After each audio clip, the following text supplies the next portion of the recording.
வணக்கம் நண்பர்களே. ஸோ பராசக்தி இந்த படத்துக்கு நிறையா பிரச்சனைகள் வந்திருக்கு அப்படின்னு நிறையா விஷயங்கள் வந்து பார்த்திங்கன்னா மீடியாவில் பார்த்துருப்பீங்க. ஸோ இதில் வந்து பார்த்திங்கன்னா மெயினாக டான் பிக்சர்ஸ் அவங்களுடைய தயாரிப்பில் ரீசண்டாக நிறையா மூவிஸ், தனுஷோட இட்லி கடை ஆகட்டும், எஸ்கேவோட பராசக்தி ஆகட்டும், இல்லைன்னா இப்படி நிறையா படங்கள் வந்து பார்த்திங்கன்னா சமீப காலமாக 6 மாதத்தில் இப்படி இவ்வளோ படத்தை ஒரு நிறுவனம் இந்த அளவுக்கு எப்படி பண்ணிச்சு அப்படின்னு சொல்லி பார்க்கும்போது என்னென்னா இதில் ஒரு பொலிட்டிக்கல் பேக்ரவுண்ட் இருக்குது அப்படின்னு சொன்னாங்க. ஓகே, ஃபைன், அதெல்லாம் ரைட்டு. தயாரிப்பு நிறுவனம்னாலே இல்லைன்னா இங்கே ஒரு விஷயத்தை நம்ம எல்லாம் யோசிக்கணும். தயாரிப்பு நிறுவனம் அப்படின்னு இருந்துட்டாலே டெஃபினட்டாக அவங்க ஏதோ ஒரு பேக்ரவுண்ட் டெஃபினட்டாக இருக்கும்.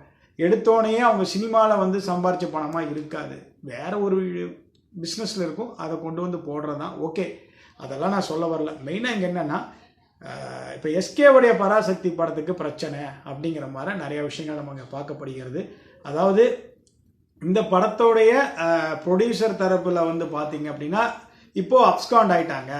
ஸோ இந்த படத்தை வந்து மேலும் எஸ்கேவுடைய சம்பளமாக இருக்கட்டும், எந்த நேரத்தில் அவருக்கு வந்து முழு சம்பளம் அமரன் படத்தில் கிடச்சின்னு சொன்னாரோ அதுலேருந்து அவருக்கு ஒவ்வொரு பிரச்சனையாக இப்போ ஸ்டார்ட் ஆகுது. இப்போ என்னென்னா இந்த இடத்துல வந்துட்டு நம்ம எஸ்கேக்கு இந்த படத்தை வந்து கம்ப்ளீட் பண்ணி ஆகணும். அப்படியே டான் பிக்சர்ஸ் கைவிட்டாலும் கூட எஸ்கே ப்ரொடக்ஷன் அதை வச்சு எப்படியாவது எஸ்கே மூவ் பண்ணி இந்த படத்தை வந்து சக்ஸஸ்ஃபுல்லாக முடிச்சிருவார். பிகாஸ் அவர் வந்து is a self confident person. ஓகேங்களா, டெஃபினட்டாக வந்து பண்ணிடுவார், அதை பற்றி எந்த பிரச்சனையும் இல்லை. பட் இருந்தாலும் இந்த ஒரு படம் மட்டும் கிடையாது, இந்த மாதிரி பல படங்கள் வந்து பார்த்திங்கன்னா ஒரு நிலுவையில் நிற்குது. இதோடைய ரிலீஸ் தேதி வேறு சொல்லிட்டாங்க. இட்லி கடை ஆல்மோஸ்ட் டன் பண்ணிட்டாங்க. பட் பராசக்தி வந்து நினச்ச மாதிரி பொங்கல் வெளியீடுன்னு சொல்லியிருக்காங்க. இன்னும் அவகாசம் இருக்குது. ஆனால் அதே நேரத்தில் வந்து பார்த்திங்கன்னா இந்த ரைடெல்லாம் வந்து ஒரு கொஞ்ச நாளைக்கு தான் இருக்கும்னு நான் நினைக்கிறேன். அதுக்கப்புறம் ஆஸ் யூஷுவல் பேக் வந்து அந்த படம் வந்து மூவ் ஆயிரும். அப்படி இல்லைன்னா ஆல்ரெடி இது ஒரு தனி ட்ராக்காக வேற ஒருத்தங்க வந்து எடுத்து கரெக்ட் பண்ணிடுவாங்கன்னு நான் நினைக்கிறேன்.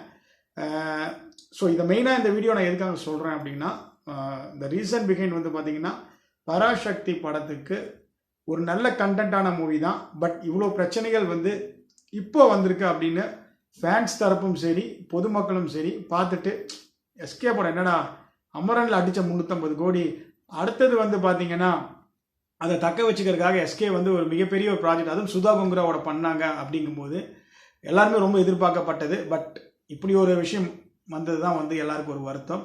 பட் அதே நேரத்தில் வந்து பார்த்தீங்கன்னா அஜித் ஏன் அவர்கள் வந்து பார்த்தீங்கன்னா ஏகே வந்து ஏன் விக்னேஷ் சிவன் கூட வந்து இந்த படம் வேண்டான்னு சொன்னாருங்கிறதுக்கான காரணம் நமக்கு இப்போ புரியுது. நன்றி, வணக்கம்.